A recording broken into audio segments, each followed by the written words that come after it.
Hello there, Internet. My name is Mogwai, and ahead of us lies yet another brilliant day in the arena. As today, we're going to be showcasing a deck that I'm really excited to share as we're bringing it back to good old mid-range. Selesnya, though, as we're going to be showcasing WYLIE Brawler, a deck built around Willie Duke, a teen hero. A 3-mana Selesnya, legendary creature, human ranger with vigilance that says, whenever Willie Duke, a teen hero, becomes tapped, you gain 1 life and draw a card. He's a 4/2 with vigilance. So Willie Duke will not tap when attacking because that's what vigilance means. He doesn't tap attacking, so then you can attack with him and still preserve him as a blocker. So you have to design a deck that is able to tap him. And there are several ways to tap a card that has vigilance. For example, vehicles and mounts. You know, the card was released in the set where they introduced the mount mechanic. I don't think that's a coincidence. You may call me a conspiracy theorist, but I think there is something into the fact that this card is inherently designed to synergize with saddling units, specifically the Seraphic Steed. The Seraphic Steed is in a Selesnya. I was going to say Selesnya. I always mix up the name. It's a Selesnya unicorn mount with a 2/2 stat line that has first strike and lifelink, and says whenever Seraphic Steed attacks while saddled, you create a 3/3 white angel creature token with flying. That is tremendous value for a card to do whenever they attack, but naturally it's balanced or gate-kept by the fact that you need to saddle 4, which means you need to tap any number of creatures you control with total power 4 or more. So the idea with this deck, I think you can grasp the initial concept, right? We played Seraphic Steed on 2. We play Willie Duke on 3. We tap Willie Duke to saddle Seraphic Steed. We draw a card, gain 1 life, and then when we attack with the Steed, we generate a 3/3 angel token with flying. That is a crazy 2-drop into 3-drop action. Unfortunately, in Magic the Gathering, one of the worst things about this game is that people also get to play their cards. It sucks, but yeah, they can play their own cards and they can counter your setup, and they can remove the Seraphic Steed with something like a cut down or just plain removal. So you gotta keep in mind that most games are not gonna be as smooth. But if your opponent does not interact with you in the first 3 turns of the game and you have this setup, you're good to go, as then the value engine is just obscene. We designed a Selesnya mid-range deck to play into these 2 cards, essentially. And I brought back some cards that I've showcased very recently with the BANT plot deck with Kellen. As you guys can see, we have Outcaster Trailblazer, we have Sigarda, which we had as a one-off in that BANT deck, Railway Brawler, which is why the deck is called WYLIE Brawler, and Elesh Norn, Mother of Machines. I like this 3-card package a lot. I like the Outcaster Trailblazer and Railway Brawler are one of my favorite, if not my favorite, green cards from the new set, without a doubt. And I just really like the plot mechanic, and I like what these cards have to offer, and I love their synergy with Elesh Norn. We're bringing that back, and because we're not banned, we get to be more consistent with our mana sources, as we're only focusing on green and white. And we have certain tools to avoid auto-losing to board wipes as well, which we're going to dive into shortly. But first of all, we got the plot mechanic. The reason why I wanted to incorporate this is because Outcaster Trailblazer has 4 power as a 3-drop, which means he is yet another 3-drop that we can play right after Seraphic Steed and then use it to saddle it and trigger the effect. He has the exact same stat line as Willie Duke. And because both of them have the same stat line, they play well off of each other because Outcaster Trailblazer will draw you a card whenever you play a creature with power 4 or greater, in which Willie Duke will trigger that. Sigarda will also trigger that, while giving all of our other permanents hexproof and allowing us to look at the top card of our deck every time and casting Angel, which we don't really care about, but human spells from the top of our graveyard. We have not only Willie Duke and Outcaster Trailblazer as humans, also a full set of Rubber Belt Maverick, which is a 1-drop that you're going to be seeing a lot in some of my green-based decks because I think it's really good, especially in best of 1. The Surveil 2 effect is really nice, and we have a lot of utility for that Surveil effect within this deck. Also, by exiling Rubber Belt Maverick, we can give a +1/+1 counter to target creature, which in certain situations can allow us to give it to another Rubber Belt Maverick, get it to a 2/2 stat line, so that we can potentially crew the Mobile Homestead. Let's talk about the Mobile Homestead. What is this card doing here? Well, like I said before, Willie Duke will draw us a card and gain 1 life whenever he's tapped. The saddle mechanic allows us to tap Willie Duke or other creatures, but it's only at sorcery speed, which means we cannot do this in response to like a removal. Like we're much more limited in the timing in which we can do this, right? But with the crew is different. The crew is not limited to sorcery speed. We can crew units to get the vehicle onto the board whenever we can or we want. And that's really, really important because that allows us to use a vehicle like the Mobile Homestead to tap Willie Duke and draw a card, which can be, you know, sometimes we don't really utilize the Mobile Homestead initiative to attack, and we preserve it in the back, and we can use this at the very end of our opponent's turn. There's just a lot of neat tools that having this vehicle with a crew allows us to really make use of the Willie Duke effect more often than not. And what I really like about the Mobile Homestead in this deck is that, first of all, it has haste as long as we control a mount. So if we have a Seraphic Steed on the board, we can play Mobile Homestead and attack the same turn we develop it. And I really like the effect that it has.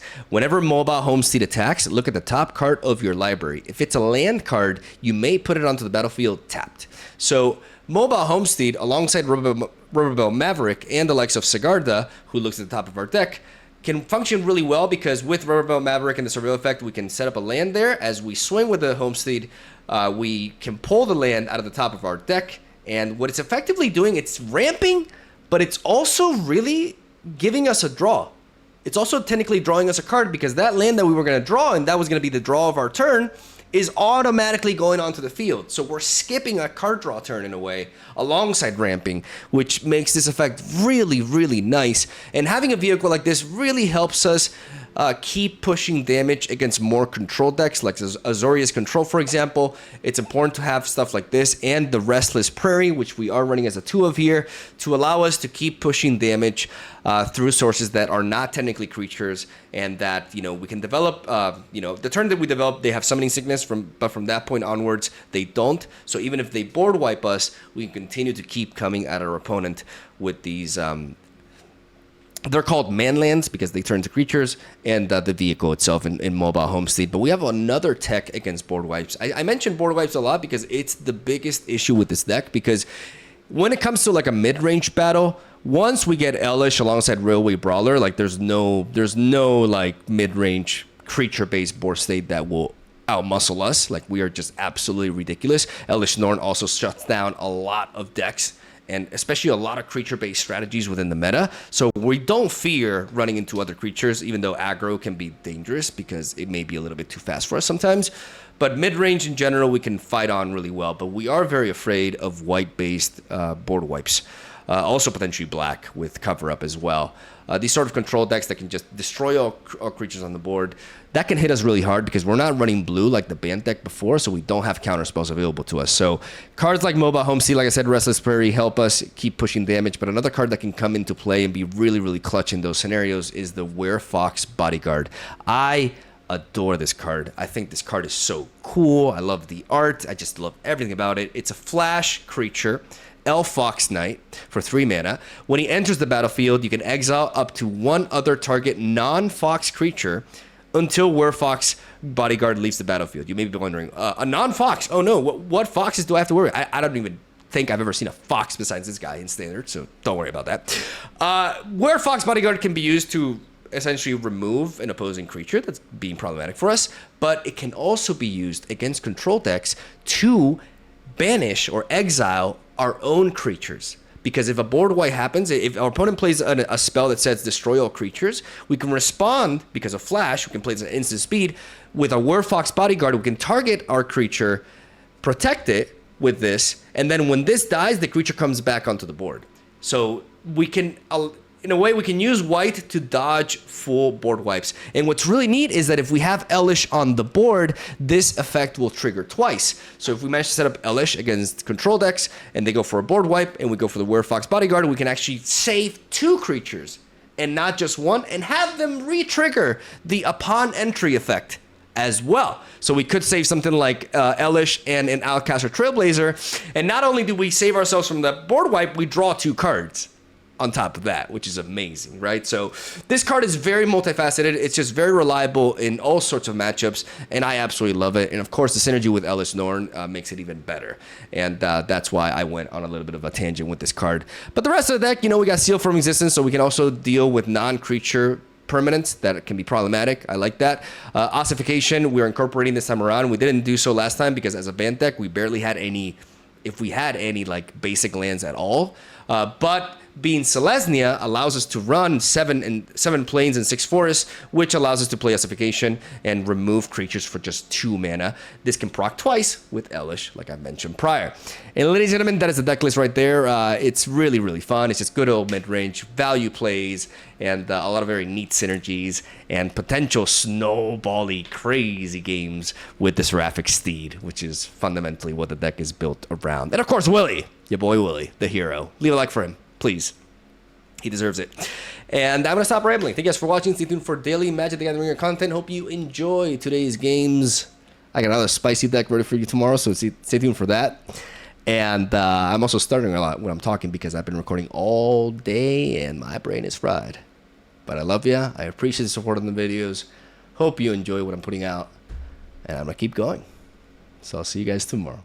All right, here we go. Willie Brawler. Let's do this. We've dropped a bit of rank. I've been experimenting with a lot of archetypes, and you got to sacrifice some rank to do that, but we're ready to get back those points. Knock on wood, I think we're gonna have a good session today, as we have a pretty solid hand here. We have 3 lands. Our sources of white are painful, but necessary. I'm gonna lead off with the Brushland. Maybe I should have led off with this because I top deck a plains, but it is what it be. We see a Restless Anchorage be developed by them turn 1, which could mean this is an AZORIUS control deck. Whenever you see white and blue, you generally should think about control. Though it could be Esper, but that's also like another variation of control. More reactive decks, which means we have the role of the aggressor. But we have Outcaster, Trailblazer, and Railway Brawler in hand, which we can back-to-back plot. Plotting is a great mechanic against these control decks, because they're probably going to have like they're probably going to have a counterspell lined up here. So I'm going to swing with my Seraphic Steed, even though I could develop Willie Duke and try to generate the value. I have to address the matchup, and I'm going to be like, okay, you want to counter me? Well, I'm going to plot. Plot is this deck's mechanic to navigate around counter spells. If you don't tap out, there it is. There it is. Okay. Okay. Rubber Belt Maverick. Rubber Belt Maverick. We see another Seraphic Steed and a Mobile Homesteed. Mobile Homesteed is really, really important here. Seraphic Steed is also good as well. Do I send it to the graveyard? I mean, it's a very threatening creature, and I can always drop them both on next turn. So I'm actually going to keep both as I drop this Brushlands. And what I'm going to do is I'm going to develop the Outcaster Trailblazer. I'm going to generate a source of green mana, and I'm going to play Willie Duke, which will allow me to draw a card. I have these Railway Brawlers that I could be developing here, but I want to apply pressure, and the one thing that stops this is like an untapped land into a board wipe. Insect. Wow. Wow, that is desperate. That is desperate. Now, I could develop you into you, but I like the idea of developing the Seraphic Steed and being able to hit with this. So I'm gonna go Seraphic Steed, Mobile Homesteed. Then I'm going to tap you to recruit you. I'm gonna hit with these. If there's another land at the top of our deck, we get to pull it out. ramp and also prevent that land draw as well. We get a nice hit there, and then before we end our turn, I'm going to be using the Seraphic Steed to saddle Willie Duke and draw me a card. The reason why I'm doing it like this, and I'm not... First of all, I want to hit them with the Mobile Home Steed, but second of all, if they have a board wipe and I want to get the draw off of Willie Duke, then I would lose the Mobile Home Steed as well. There's the board wipe that we were expecting. We need to keep applying the pressure. So I'm going to develop the Railway Brawler.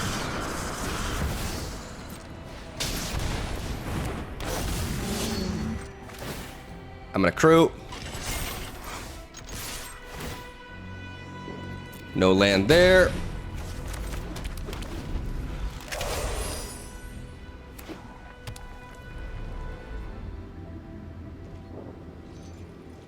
Interesting.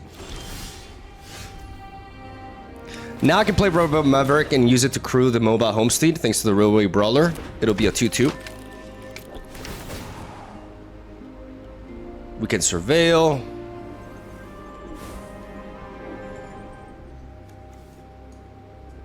I have to think about what I'm gonna do here.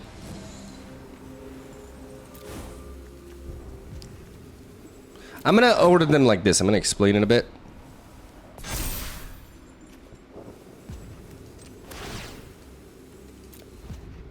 And now I'm gonna crew.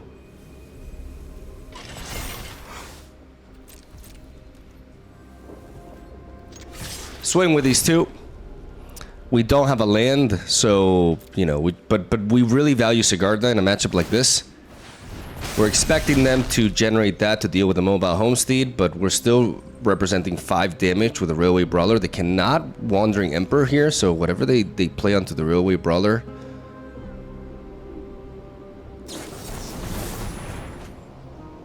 Oh. Oh, whoa, whoa, whoa, whoa, whoa.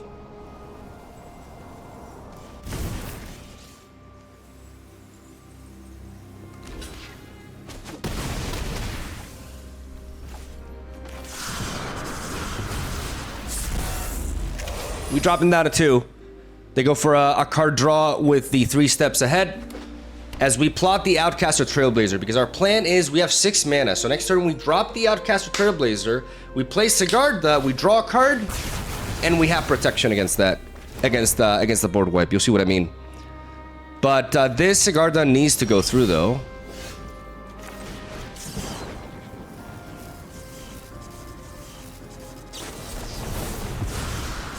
Okay, it's kind of desperate.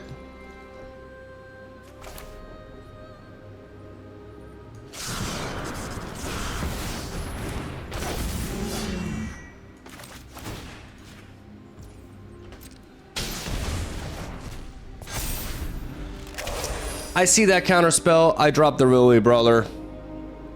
We change up the plan a little bit here.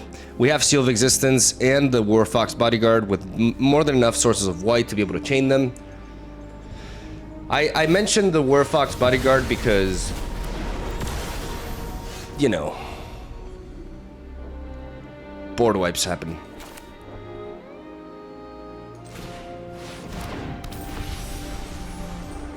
I'm gonna play Sigarda, Font of Blessings, even if it is she's alone there.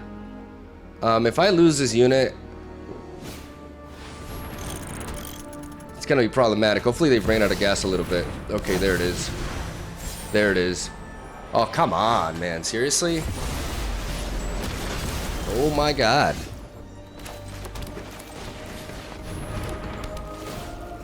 Well, I get to deal with that. No, yeah, that is obnoxious to say the least. Like, oh my god, dude. They had to pull the board wipe immediately.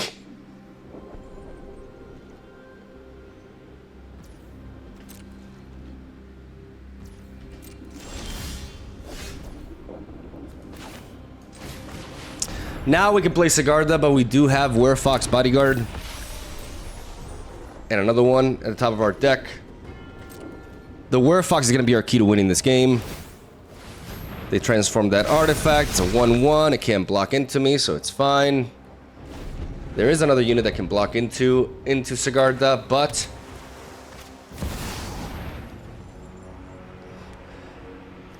Each opponent sacrifices 3 creatures. At the beginning of your upkeep, put target creature card from a graveyard onto the battlefield. Beginning of your upkeep.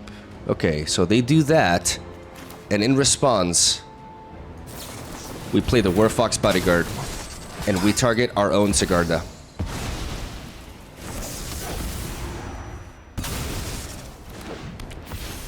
And now, she's back.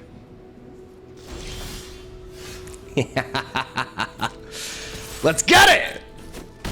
Hey! Annoying! AZORIUS control! Defeated. Alright, Vozek.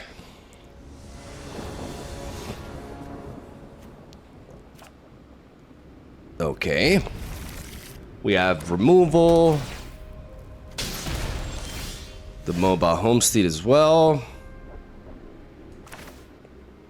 I could play Rubber Maverick, but I'm actually gonna drop Lush Portico. I'm gonna get rid of this because having it in the graveyard is really important. Because now I can play 1 and then buff it and then have it to enable the crew on that. We see a Conduit Pylons and a Malevolent Hermit. Counter target non-creature spell unless it's controller plays 3. Okay. Interesting. I could ossification you, but I can always do that later. I'm gonna play the Mobile Homestead. They cannot counter my creature spells with this, so developing this first is important because then I can surveil with Rubber Belt, analyze the pull, and I do know that card. They search for a basic land card that allows them to keep curving on. Seems to be BANT. And they open up mana.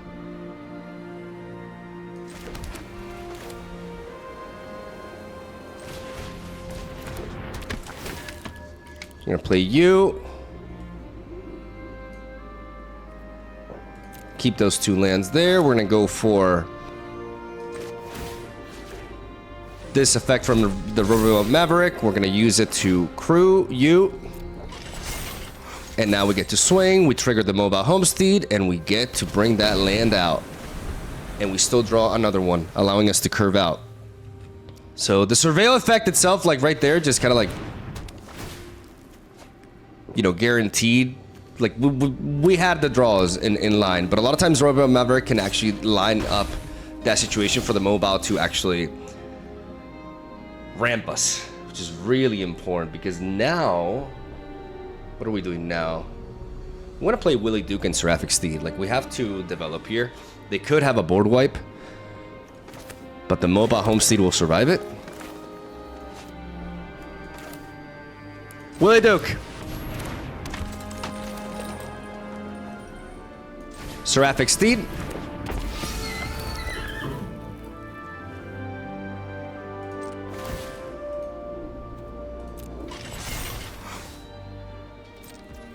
We attack with both. We see Maverick there.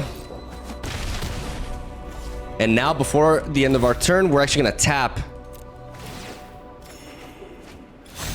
Willie Duke and saddle him with Seraphic Steed, even though we cannot attack with Seraphic Steed, because that way we draw a card and we can keep going. And now they're leaving their mana wide open. Okay. Let's have as much mana as we can, because we're definitely, like, they haven't found their land. Like, we've been able to curve out better. The Mobile Homestead and the Surveilling really helping us do that. We want to get an attack with Seraphic Steed this time around, though. So I think one of the key things here is to Sigarda, Font of Blessings. She may get countered, though. And it's not like I want to play too much into a board wipe. I think that's a mistake. I'm going to go Rubber Belt Maverick instead. I'm not going to give them the counter they want. We see Elvish Norn there, but we're going to put the Forest first. And we're going to keep this this Werfox. So I'm going to go with this Ossification.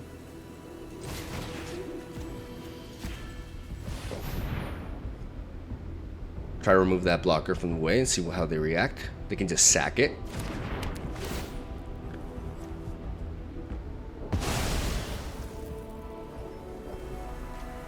I did it wrong. I did it wrong.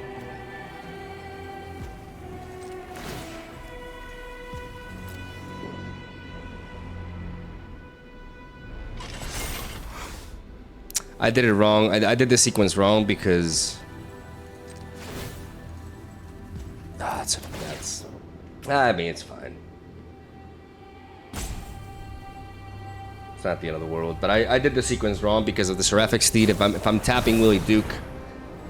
Okay, just give me a moment. But I mean, this still triggers, though.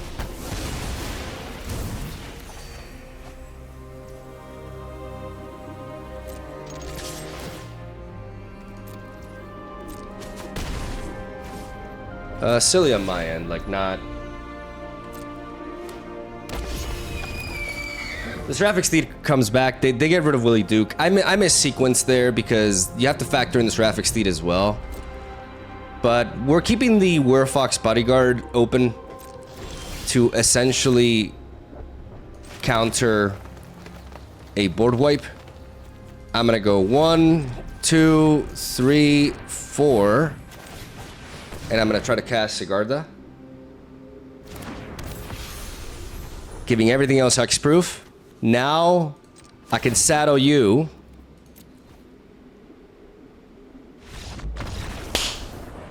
And make him go. Cry out, go. Back-to-back games against control decks.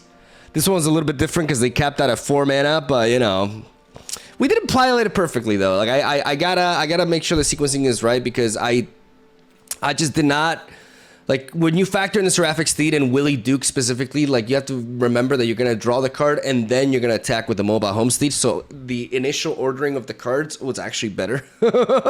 So I derped there and I actually missed out on a card draw, which is really important. So let's try to avoid that mistake going on forward. But you know I'll take the good start, and I won't complain about it. Game 3.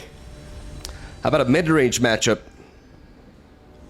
Or is it going to be one of those days where I run into like the same archetype again and again? We'll see. Our opponent goes first. We have a slow hand, but a crazy finisher with Railway Brawler plotting on turn 4 into turn 5 Elish Norn, and some defense on turn 3. So I think, well, the hand is not the fastest. It's also not the slowest, and drawing that ossification is really nice. We're going to lead off with Lush Portico. Rubber Belt Maverick. Could be really good, so I'm going to keep him there. In case they don't develop something that we want to remove, I can just drop this guy and surveil. Make sure we find our land. This could be mono green. And I always enjoy playing against mono green. Because the matchups are, you know... It's more about dominating the board. The thing about AZORIUS control, man, is the board wipes. The board wipes are so threatening. Yeah, Maverick, you're gonna have to wait.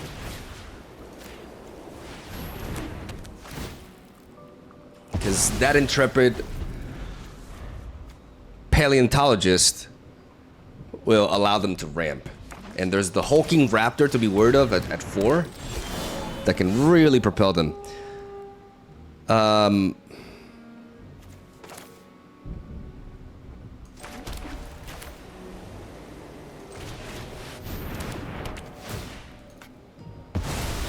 I'm gonna deny that again. Again, try to slow them down as much as I can while we try to go for a Railway Brawler. There it is. There's the hulking raptor. We find the land, but it's not the kind of land that we want. It's not the kind of land that we want to see.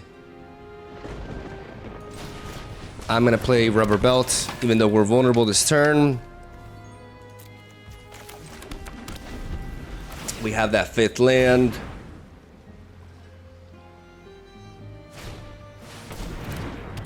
Okay, another Eyes of Gaia. And a Hard Bristol Bandit.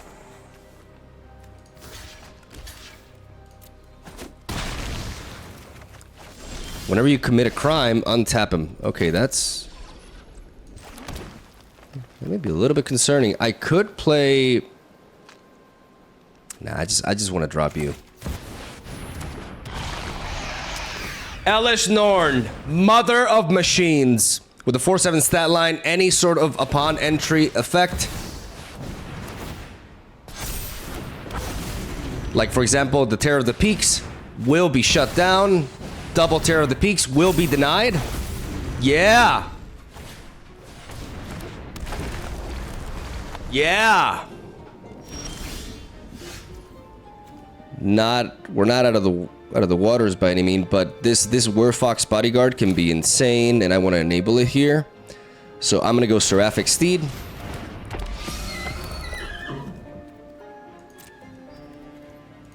I'm gonna keep these in the back, and I'm gonna keep the 3 mana open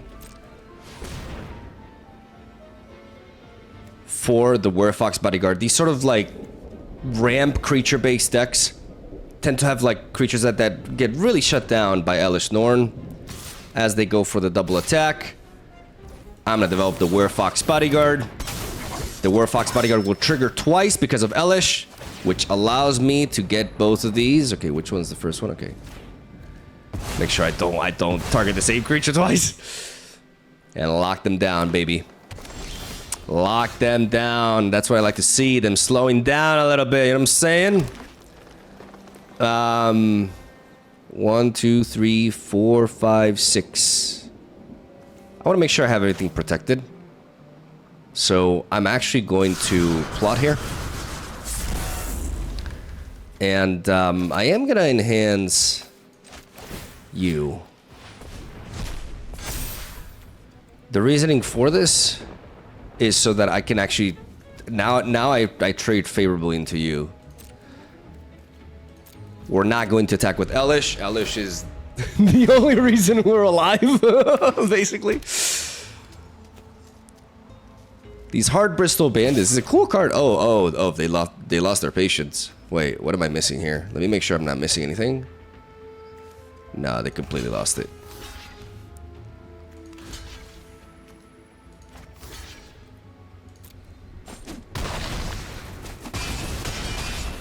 They've completely lost it.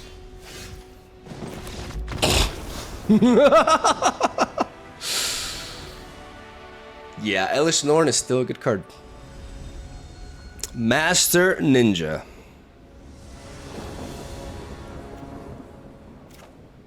I swear to God, if you're playing like mono red or some lame ass shit with that name, this seems like a greedy keep. But we have Outcast or Trailblazer into a potential Elesh Norn ramp with Rubber Belt Maverick. Obviously, we do not have an untapped source of green mana initially. Just kidding, we do. Just kidding. We got that brush land, and we got those back-to-back lands, exactly what we need. If it ain't broken, don't fix it.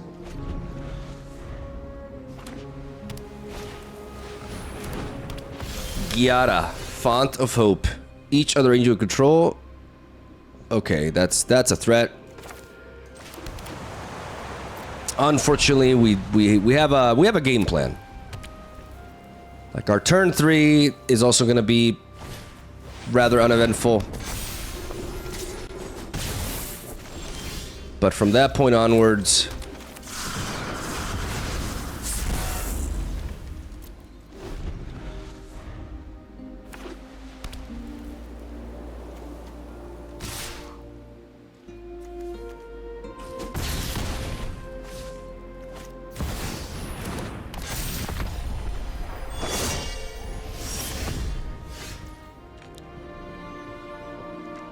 there's 10 damage there. Like, we're actually very vulnerable to... But I think their removal, everything is shut down. No, if they, I mean, they need how much? 6 mana to pump this up? Only to cast an angel spell, so not an angel ability, so they should not be able to kill me. Can I come back from this if I, like, do it like this? I mean, with card draw, everything is possible, especially with Maverick in the mix, so I think I'm gonna do this. I'm gonna go Plains... I'm gonna go Outcast or Trailblazer into Elesh. We'll draw us 2 cards. There's a Werfox bodyguard that can help us stay alive. We have Sigarda as well. They have Get Lost though. They have Get Lost and Double Get Lost. And more importantly, they just have too much damage. They have too much damage. Yeah, this was too slow. For that specific setup with the Flyers, I cry every time.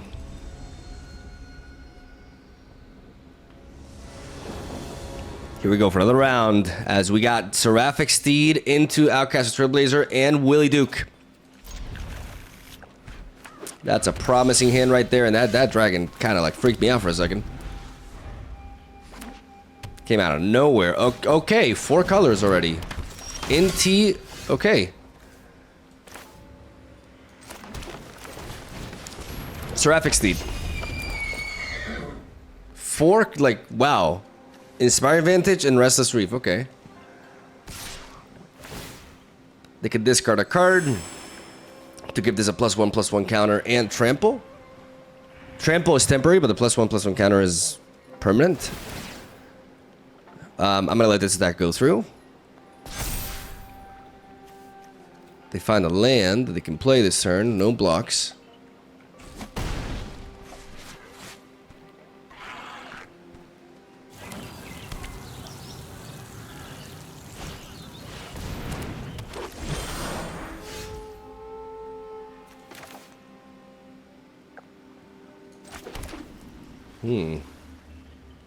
The 2/3 stat line coming into play here.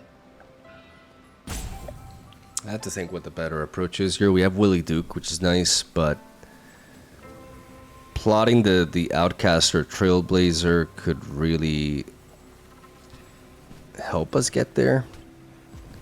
I don't know if I should deal with this immediately. I'm gonna plot. Keep you in the back. I'm gonna plot the Outcast Trailblazer because right now, like, I don't have a good attack with the Seraphic Steed, even though I want to start generating angel tokens. This 2/3 stat line halts me, but having this around can also deter them. Next turn with the Outcast Trailblazer, not only can I chain it into WYLIE Duke, I can also develop a 2-drop as well, and they just destroy this. And draws a card. It's fine. They can discard something, but then they have to, like, play it. There's a bitter triumph there. So they just lost a card by doing that.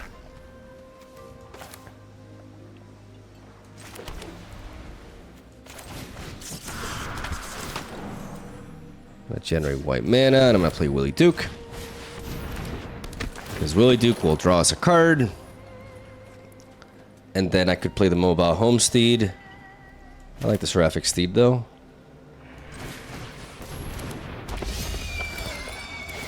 I can saddle WYLIE Duke and draw a card and gain a life. Right now, I haven't taken enough damage, I feel, to... This Gwenna allows them to play cards that they wouldn't be playing otherwise, so being able to deal with it is probably important. But I do want to fight back and, like, actually develop a board here. I'm not against trading with the Outcast or Trailblazer if I have to, though. The good thing is this Seraphic Steed stops the Urtai Resurrected from attacking. I'm surprised. Unless they buff this by discarding a card.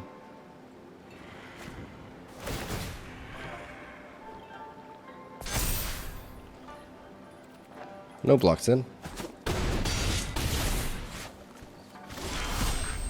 They're running out of gas. They're running out of gas and...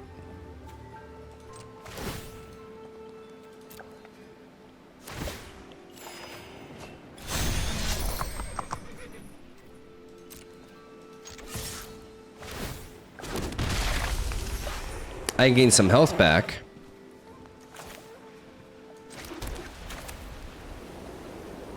And develop Elish.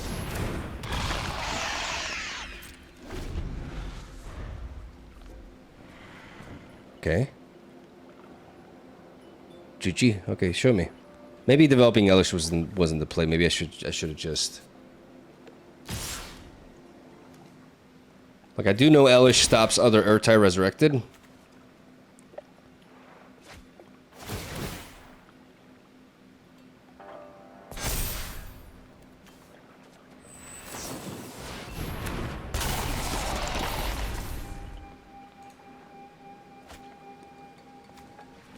GG indeed.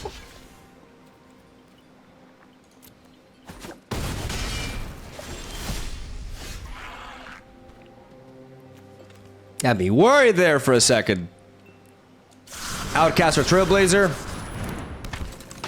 Gonna be generating 2 sources of white mana for me. Boom. Boom. Alongside this equals a Seal of Existence. That's gonna trigger twice. People gotta read cards before they act like they won the game. And the mobile home seat. How much is this? Good game indeed.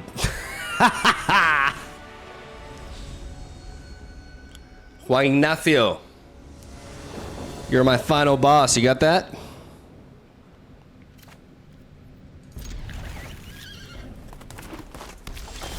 Okay, we got Restless Fortress. We're showing our own dual land here. Seal from Existence is good, but I have an ossification in hand already. And I do need to find some lands. So I am gonna surveil it away. As they go for the Sunset Revelry. This could be... Oh, we drew another one. This could be a more like control-y deck. Could maybe even be Esper. Because if I see Sunset Revelry, it's the kind of spell that you play when you're not really super fast-paced. There's a removal. We're expecting for that.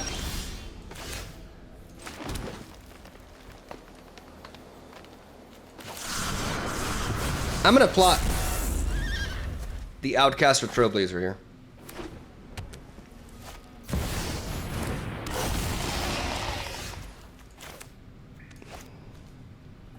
If one or more tokens will be created under your control, twice that many tokens are crafted instead. I don't care if this has an indestructible token, because my removal bypasses that. I think we see more removal like this.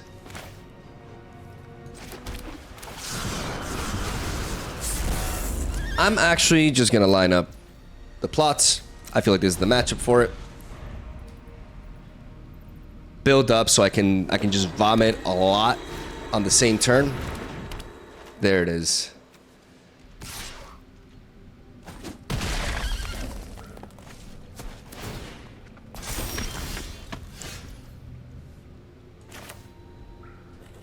Outcast or Trailblazer.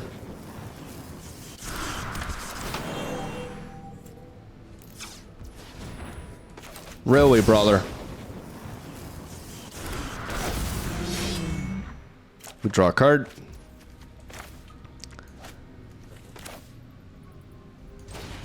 I'm actually going to go Seraphic Steed. I'm expecting them to still have removal, so I want to preserve Elish a little bit longer. Because this turn, I do want to remove this Wedding Announcement. So now that that has happened, we're going to go for the Seal of Existence. We get a 4/4 Seraphic Steed, which is harder to deal with. And we're going to Seal from Existence, and we're going to target this Wedding Announcement. Even though I could get double procs with Elish Norn, timing is more important here. Be able to shut this down early is key. We play the Restless Prairie, and we call it a turn. We can saddle with Seraphic Steed, but we have no intention to do so. We can attack. And now is when we expect the removal. See, I knew they were keeping 2 mana open for a removal, and I did not want my Elish to just be removed like that, you know, just super easily. Now the Seraphic Steed in itself is a big threat, because it's just going to continue to generate tokens, and they definitely don't want any part of that. So if there is any sort of removal for it, like left for them, then they're going to direct it towards this. Lord Skitterer,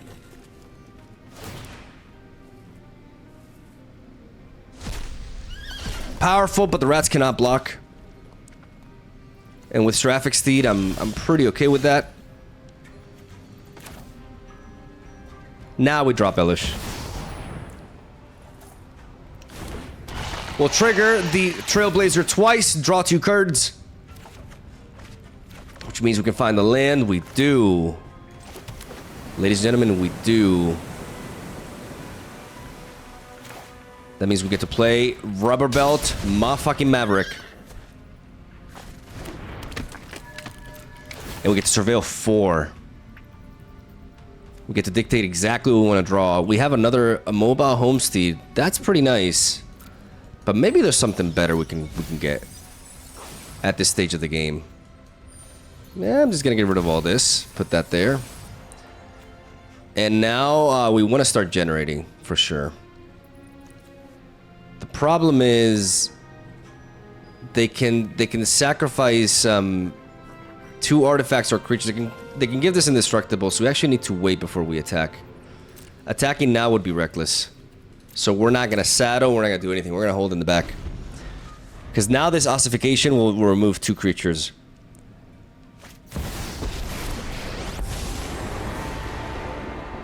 I have been reborn. They're generating a lot of tokens. Like, we need to answer this Mondrak. Oh yeah. Elish prevents Lord Skitter from triggering, and they're starting to write this as a win condition, but we have the answer for it. We have the answer for it. We're gonna be going for the ossification right here. This plains.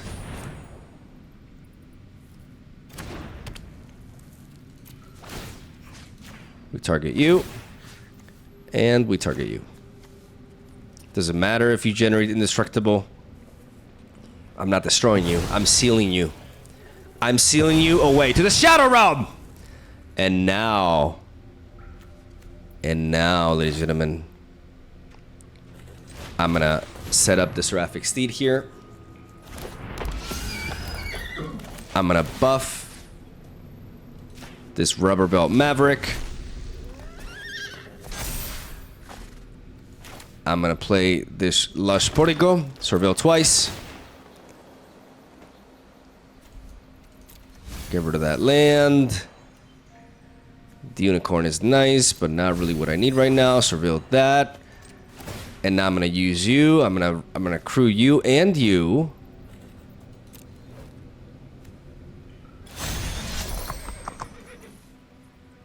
And then I'm gonna apply this to you. So I can attack with you potentially. Yeah, we'll keep that there. And now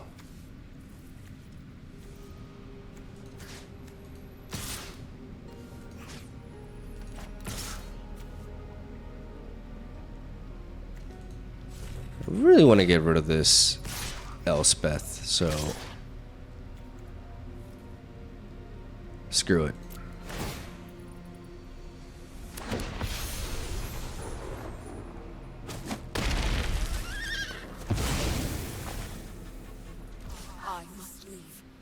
I believe you can win. I gave the +1/+1 to this so that they couldn't jump block it with these 2, and I guarantee I take down Elspeth. I am concerned about like a board wipe or something, but them having a board wipe in a token-based deck doesn't make quite as much sense. Okay, they do remove that. They get back Mondrak and Lord Skitter.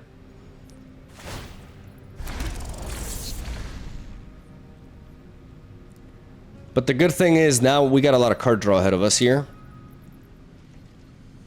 We do need to get some damage through though. But let's play the Outcaster Trailblazer.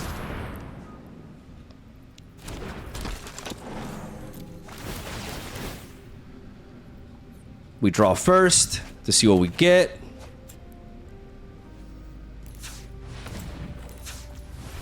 And that bodyguard is absolutely perfect. Just making sure there's nothing that we're missing here.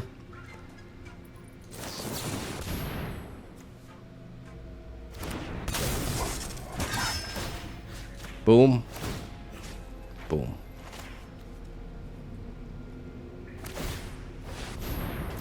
For the Mirrex. You can generate as many tokens as you want. I got my fucking Rubber Belt Maverick here. Gonna really help us find exactly what we need, and it's your boy Willie Duke. It's your boy Willie Duke. Probably gonna come in a little bit too late, but you know, better late than never. As now I can tap you, I can tap you. No, I can tap you with you, and then with you, I can saddle you and you. And then I'm gonna leave that there. Full swing, baby.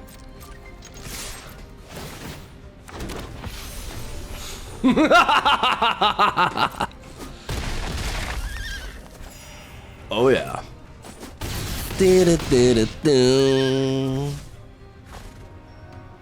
Well, you know what? Let's drop that land.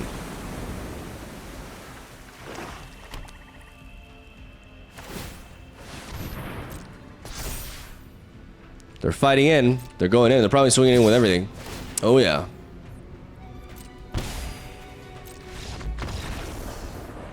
That's one way to go. GG. No re.